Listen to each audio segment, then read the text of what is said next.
here we installed the vacuum system with a Nayax. Same thing. You can select how much you want by simply pressing the button, and it'll increase in quarters, $2, $2.25, and so forth, to whatever then price. And this is, a timing for a vacuum. And they use this for vacuum and air. Next, we installed on the self-service a Nayax. Again, you can do the same thing. You can select how much money you want to spend.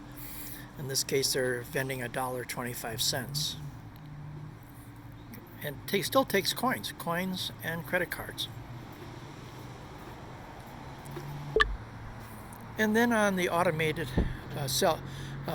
car wash, we installed a Nayax. It still takes cash and cashless.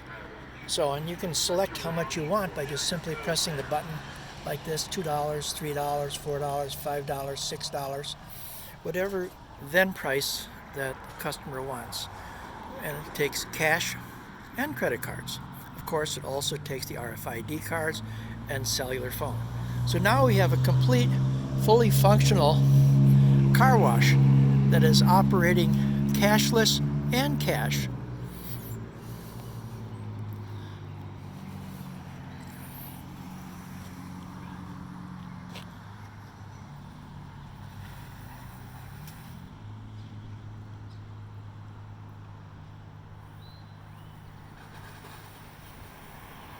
This ends our video.